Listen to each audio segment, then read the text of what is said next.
Hello, madam ನಮಸ್ಕಾರ. ನಮಸ್ಕಾರ.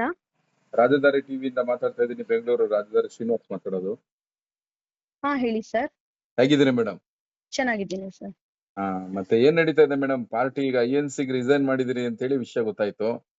ಹೌದು ಸರ್. ಯಾಕೆ ಮೇಡಮ್, ಏನಾಯ್ತು ಕಾಂಗ್ರೆಸ್ ಅಲ್ಲಿ? ಸರ್, ತಮಗೂ ಗೊತ್ತಿದೆ ಸ್ವಲ್ಪ ದಿನಗಳಿಂದ ಏನ್ ನಡೀತಾ ಇದೆ. ಇವಾಗ ಇವ್ರು ಕೊಟ್ಟಿರೋ ಹೇಳಿಕೆಗಳ ಪ್ರಕಾರ ನಾನು ಒಂದು ವಿಡಿಯೋ ಮಾಡಿದೆ, ವೈಯಕ್ತಿಕವಾಗಿ ಮಾಡಿದೆ. ನಾನು ಒಂದು ಮುಸ್ಲಿಂ ಹೆಣ್ಮಗು ಆಗಿ ವಿಡಿಯೋ ಮಾಡಿದ್ದು ತಪ್ಪಂತೆ, ಡಿಲೀಟ್ ಮಾಡಕ್ ಹೇಳಿದ್ರು. ನಾನ್ ಮಾಡಲ್ಲ ಅಂದೆ. ಮಾಡಿಲ್ಲ ಅಂದ್ರೆ ತೆಗ್ದಾಕ್ತಾರೆ, ಡ್ಯಾಮೇಜ್ ಆಯ್ತು ನಿಮ್ಮಿಂದ ಪಾರ್ಟಿಗೆ, ಅದು ಇದು ಅಂದ್ರು. ಹೌದಾ, ಹಾಗಾಗಿದ್ರೆ ಪರವಾಗಿಲ್ಲ ಬಿಡಿ, ನಮ್ಮಿಂದ ಡ್ಯಾಮೇಜ್ ಆಗಿದ್ರೆ ನಾನ್ ಡಿಲೀಟ್ ಅಂತೂ ಮಾಡಲ್ಲ. ಡಿಲೀಟ್ ಮಾಡಕ್ಕಿಂತ ಒಳ್ಳೇದು ನಾನು ರಿಸೈನ್ ಕೊಡ್ತೀನಿ ಅಂತ ಕೊಟ್ಟೆ ಸರ್. ಮೇಡಮ್ ಏನಿದೆ ಅಂತದಿದೆ? ಏನ್ ಅಂತದಿದೆ ನಿಮ್ಮ ಪೋಸ್ಟ್ ನಲ್ಲಿ? ಏನ್ ವಿರುದ್ಧವಾಗಿ ಏನೋ ಅಟ್ಯಾಕ್ ಆಯ್ತಂತೆ ಸರ್, ಪಾರ್ಟಿಗೆ ಅಟ್ಯಾಕ್ ಆಗ್ಬಿಟ್ಟಿದೆ ಅಂತೆ. ಪಾರ್ಟಿ ಡ್ಯಾಮೇಜ್ ಅಲ್ಲ, ಸಾವಿರಾರು ಜನ ವಿಡಿಯೋ ಮಾಡಿದ್ದಾರೆ. ಅದು ಏನು ಇಲ್ಲ, ನಾನು ಒಬ್ಳು ಮಾಡಿರೋದು ಇವ್ರಿಗಷ್ಟು ಇದ್ದಾಯ್ತಾ? ಅಲ್ಲ, ನೀವ್ ಹೇಳಿ. ಈಗ ಅಫ್ರೀನ್ ಖಾನ್ ಅವ್ರು ಹೇಳ್ಬೇಕು, ನನ್ಗೆ ಇಲ್ಲ ಸರ್, ನಾನು ಈ ತರ ಮಾಡಿದ ಕಂಟೆಂಟ್ ಹಿಂಗೆ ಅಂತ ಜನಗಳಿಗೆ ಹೇಳ್ಬೇಕಲ್ವಾ? ಈಗ ನಮ್ಮ ಆಯ್ತು ಸರ್, ಅದ್ರ ಬಗ್ಗೆ ನಾನು ಮತ್ತೆ ಒಂದು ವಿಡಿಯೋ ಪೋಸ್ಟ್ ರಿಸೈನ್ ಮಾಡಿದೀನಿ ಅಂತ ಹಾಕಿದಕ್ಕೆ ಸುಮಾರು ಒಂದು 150 ಕಾಲ್ ಬಂತು ನನಗೆ. ಯಾಕೆ ಅಂತ ಪ್ರತಿಯೊಬ್ಬರಿಗೂ ಉತ್ತರ ಕೊಡಕ್ ಆಗಿಲ್ಲ ಅಂತ ಮತ್ತೆ ನಾನ್ ಸೆಕೆಂಡ್ ವಿಡಿಯೋ ಮಾಡ್ದೆ. ಇಂತ ವಿಡಿಯೋ ಮಾಡಿದಕ್ಕೆ ನನಗೆ ಈ ತರ ಎಲ್ಲ ಆಯ್ತು ನನ್ ಜೊತೆ. ಅದಕ್ಕೋಸ್ಕರ ನಾನು ರಿಸೈನ್ ಕೊಟ್ಟೆ, ನಮ್ ಕಮ್ಯುನಿಟಿಗೋಸ್ಕರ ನಾನು. ಅದೇ ಮತ್ತೆ ಏನ್ ಹೇಳಿದ್ರು ಗೊತ್ತಾ ಸರ್ ಅವರು, ನಾನು ಕ್ಷಮೆ ಕೇಳಿ ಅವ್ರ ಹತ್ರ ಅಪಾಲಜಿ ಲೆಟರ್ ಅಲ್ಲಿ ಮತ್ತೆ ವಿಡಿಯೋದಲ್ಲಿ ಮೆನ್ಷನ್ ಮಾಡ್ಬೇಕಾಗಿತ್ತಂತೆ. ನಾನ್ ಮಾಡಿಲ್ಲ ವಿಡಿಯೋ, ನಮ್ಮವ್ರು ನಮ್ ದೊಡ್ಡವರು ಯಾರೋ ಹೇಳಿ ಮಾಡ್ಸಿದ್ದು ಅಂತ. ಅದಾಗುತ್ತಾ ಸರ್ ಹೇಳಿ ನೀವು? ಅದನ್ನ ನೀವು ವೈಯಕ್ತಿಕವಾಗಿ ಮಾಡಿರುವಂತದ್ದು? ಹೌದು. ಅಲ್ಲ, ಈಗ ನಾವು ನೋಡ್ತಾ ಇದೀವಿ ಅಲ್ಪಸಂಖ್ಯಾತರಲ್ಲಿ, ಅದರಲ್ಲೂ ಮುಸ್ಲಿಂ ಮಹಿಳೆಯರು ಬಹಳ ವಿದ್ಯಾ ಕ್ಷೇತ್ರಕ್ಕಾಗ್ಲಿ ರಾಜಕೀಯ ಕ್ಷೇತ್ರಕ್ಕೆ ಬರೋದೇ ಇಲ್ಲ, ಅವರು ಯಾವಾಗ ಹಿಂದೆ ಉಳಿದಿರ್ತಾರೆ ಅಂತ ಕೇಳ್ತಾರೆ.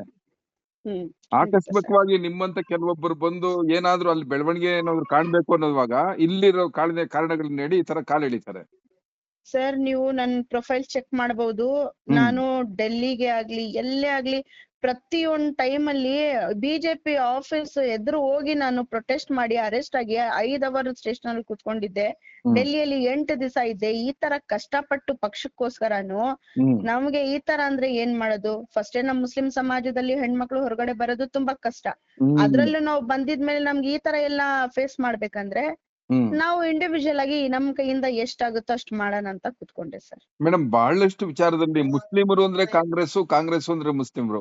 ಇವತ್ತು ಎಲ್ಲಾ ಅಲ್ಪಸಂಖ್ಯಾತರು ಕೂಡ ಅದಕ್ಕೆ ಈ SDPI ಬರೋಕ್ ಮೊದ್ಲು, MIM ಬರೋಕ್ ಮೊದ್ಲು ಮುಸ್ಲಿಮರು ಅಂದ್ರೆ ಕಾಂಗ್ರೆಸ್ಗೆ ಹಾಕ್ತಿದ್ರು. ಈಗ ಮುಸ್ಲಿಮರಿಗೂ ಕೂಡ ಬೇರೆ ಬೇರೆ ಪಾರ್ಟಿಗಳು ಸಿಕ್ಕಿದಾವೆ. ಖಂಡಿತ. ಈಗ ನಿಮ್ಮ ರಾಜಕೀಯ ಕ್ಷೇತ್ರಕ್ಕೆ ಬರೀ ಕೇವಲ ಒಂದೇ ಪಾರ್ಟಿ ನಚ್ಕೊಂಡು ಏನು ಆತರ ಏನಿಲ್ಲ ಅಲ್ವಾ ಮೇಡಮ್ ಇವತ್ತು? ಅದಕ್ಕೆ ತಾನೇ ಸರ್, ಆ ಮೆಂಟಾಲಿಟಿಗೆನೆ ಇವರು ದುರ್ಬಳಕೆ ಮಾಡ್ಕೊಂಡಿರೋದು. ಮುಸ್ಲಿಮ್ಸ್ಗೆ ಅಂದ್ರೆ ಏನಂದ್ರೆ ಬೇರೆ ಪಕ್ಷಗಳಂದ್ರೆ ತುಂಬಾ ಭಯ. ನಮ್ಮನ್ನ ನಂಬಿದ್ದಾರೆ, ನಮ್ಮನ್ನ ಬಿಟ್ಟು ಎಲ್ಲೂ ಹೋಗಲ್ಲ ಅಂತ. ಇವ್ರು ಏನ್ ಬೇಕಾದ್ರೂ ನಮ್ ಕೈಯಿಂದ ಮಾಡ್ಸ್ಕೊಂಡ್ಬಹುದು ಅಂದ್ಕೊಂಡಿದ್ದಾರೆ. ಬಟ್ ನಾನು ಆ ಕ್ಯಾಟಗರಿಯಲ್ಲಿ ಬರಲ್ಲ. ನಾನು ಒಂಥರ ಹೇಳ್ಬೇಕಂದ್ರೆ I am not a political material, I am a social activist. ಇದೆಲ್ಲ ನನಗಾಗಲ್ಲ, ನನಗೆ ಸಹಿಸ್ಕೊಂಡಿರಕ್ಕೆ. ಇವ್ರು ಅದನ್ನೇ ಅದು ಏನು ಹೇಳ್ತಾ ಇದ್ರು ಗೊತ್ತಾ? ಮಗು ಚಿಕ್ಕವರಿದ್ದಾಗ ದೆವ್ವ ಬರುತ್ತೆ ಮಲ್ಕೊಳ್ಳಿ ಅಂತ ಭಯ ಪಡಿಸಿ ಮಕ್ಕಳನ್ನ ಮಲ್ಗಿಸ್ತಾ ಇದ್ರು.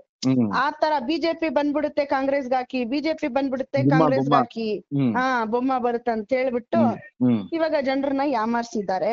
ನಮ್ ಜನರಿಗೆ ಇನ್ನು ಯಾವಾಗ ಬುದ್ಧಿ ಬರುತ್ತೋ ಗೊತ್ತಿಲ್ಲ. ಮೇಡಮ್, ನಾನೊಬ್ಬ ಜರ್ನಲಿಸ್ಟ್ ಆಗಿ ಕೇಳ್ತಾ ಇದ್ದೀನಿ. ಈಗ ಭಾರತೀಯ ಜನತಾ ಪಕ್ಷ ಬಿಜೆಪಿ ನರೇಂದ್ರ ಮೋದಿ ಅವರು ಬಂದು ಇದು 3ನೇ ಟರ್ಮ್ ನಡೀತಾ ಇದೆ.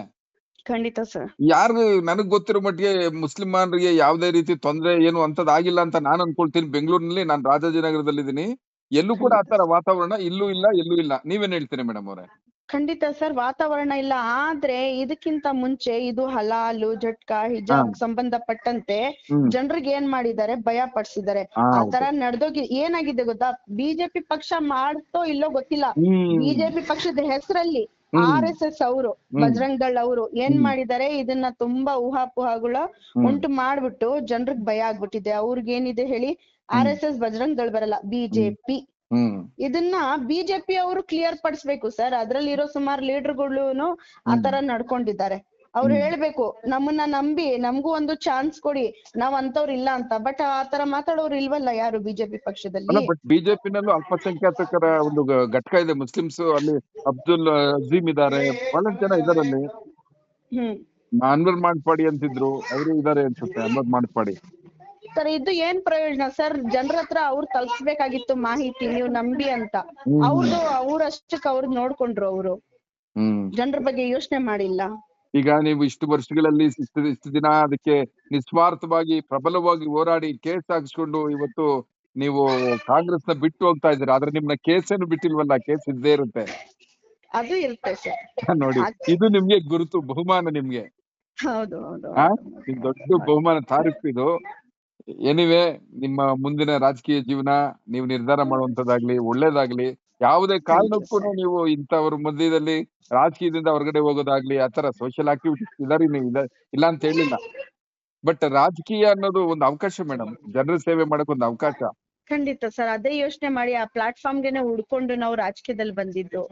ಅಲ್ಲಿ ಬಂದಿದ್ಮೇಲೆ ಈ ತರ ಎಲ್ಲಾ ನಡೀತು. ಆಕ್ಚುಲಿ ಹೇಳ್ಬೇಕಂದ್ರೆ ನಾನು JDS ಅಲ್ಲಿ ನಾನು ಹೋಗಿದ್ದು 2020 ಅಲ್ಲಿ. JDS ಪಕ್ಷದಲ್ಲೂ ಒಳ್ಳೆ ಹೆಸರು ಪಡ್ಕೊಂಡೆ. ಕುಮಾರಣ್ಣ ಆಗ್ಲಿ, ದೇವೇಗೌಡ ಅಪ್ಪಾಜಿ ಅವರಾಗ್ಲಿ ನನ್ಗೆ ಡೈರೆಕ್ಟ್ ಕರೆದು ಮಾತಾಡಿ ನನ್ಗೆ ಬೇಷ್ ಅಂದಿದ್ದಾರೆ. ಆ ಮಟ್ಟಕ್ಕೆ ಕೆಲಸ ಮಾಡಿರೋಳು ನಾನು ಒಂದು ಕಾರ್ಯಕರ್ತೆ ಆಗಿ.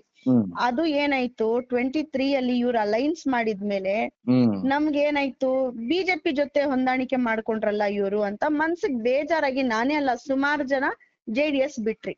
JDS ಬಿಟ್ಟಿದ್ಮೇಲೆ ನನ್ಗೆ ಕಾಂಗ್ರೆಸ್ ಇಂದ ಆಪರ್ಚುನಿಟಿ 3-4 ಜನ ಸೇರ್ಪಡೆ ಆಗಿ ಅಂದ್ರು, ನಾನು ಆಗಿಲ್ಲ. ಆಮೇಲೆ ಯಾವ್ದೋ ಒಂದು ದೊಡ್ಡ ಮಟ್ಟಕ್ಕೆ ಒಂದು ಸ್ಟೇಟ್ ಸಿಕ್ತು, ಆ ಸ್ಟೇಜ್ ಅಲ್ಲಿ ಸೇರ್ಪಡೆ ಆಗಿ ನಾನ್ ಕೊಟ್ಟೆ ಪೋಸ್ಟ್, ನೀನ್ ಕೊಟ್ಟೆ ಪೋಸ್ಟ್, ಅಪಾಯಿಂಟ್ ಮಾಡಿದೆ ಅಂತ ಹೇಳ್ಬಾರ್ದಂತ ಯೂತ್ ಎಲೆಕ್ಷನ್ ಕಂಟೆಸ್ಟ್ ಮಾಡಿ ಸುಮಾರು 5.5 8.5 ಲಕ್ಷ ರೂಪಾಯಿ ಖರ್ಚು ಮಾಡಿ ಎಲೆಕ್ಷನ್ ಕಂಟೆಸ್ಟ್ ಮಾಡಿದ್ದು ಸರ್ ನಾನು. ಬೆಂಗಳೂರು ನಾರ್ತ್ ಡಿಸ್ಟ್ರಿಕ್ಟ್ ಪ್ರೆಸಿಡೆಂಟ್ ಗೆ. ಬಟ್ ವೈಸ್ ಪ್ರೆಸಿಡೆಂಟ್ ಅದೇ, ಅದು ದೇವ್ರ ದಯೆ. ಅದಾಗಿದ್ಮೇಲೆ ಯಾವತ್ತೂ ನನ್ ಮನೆ ಕುತ್ಕೊಂಡಿಲ್ಲ. ಸ್ಟಾರ್ಟಿಂಗ್ ನನ್ಗೆ ಎಕ್ಸ್ಪೆಲ್ ಮಾಡ್ಬಿಟ್ರು. JDS ಹಳೆ ಫೋಟೋಗಳೆಲ್ಲ ಎತ್ಬಿಟ್ಟು JDS ಅಲ್ಲಿ ಕೆಲಸ ಮಾಡಿದಾರಂತ ಎಕ್ಸ್ಪೆಲ್ ಮಾಡಿದ್ರು. ಆಗ್ಲೂನು ಮಾಡಿದ್ರು ಸರ್, ಮಾಡಿದ್ರು. ಆಮೇಲೆ ಜಮೀರ್ ಅಹಮದ್ ಖಾನ್ ಸಾಹೇಬ್ರು ಬಂದ್ಬಿಟ್ಟು ಒಂದ್ ಹೆಣ್ಮಗು ಜೊತೆ ಈ ತರ ಆಯ್ತಂತ ಅವ್ರ ಬರ್ತ್ಡೇ ದಿವಸನೇ ನಂದು ರಿವೋಕ್ ಮಾಡ್ಸಿದ್ರು. ರಿವೋಕ್ ಮಾಡ್ಸಿದ್ಮೇಲೆ ನಾನ್ ಸುಮಾರು ಕಷ್ಟ ಪಟ್ಟಿದೀನಿ, ಹೋರಾಡಿದೀನಿ, ಎಲ್ಲಾ ಮಾಡಿದೀನಿ. ಆಮೇಲೆ ಇದ್ದಕ್ಕಿಂದಂತೆ ಇದೆಲ್ಲ ಬಂತು. ಆದ್ರೂ ನಾನ್ ಸುಮ್ನೆ ಇದೆ ಸರ್. ಇವ್ರು ದೊಡ್ಡವ್ರು ಇದಾರೆ, ನಮ್ಗೆ ಏನಕ್ಕಪ್ಪ ಇವತ್ತು ಮಾತಾಡ್ತಾರೆ ನಾಳೆ ಒಂದಾಗ್ತಾರಂತ.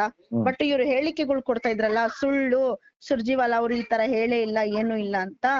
ಅದು ಇವಾಗ ನಾವು ಕಿವಿಯಿಂದ ಕೇಳಿರೋರು ಪ್ರೆಸೆಂಟ್ ಇದ್ದು ಅಲ್ಲಿ.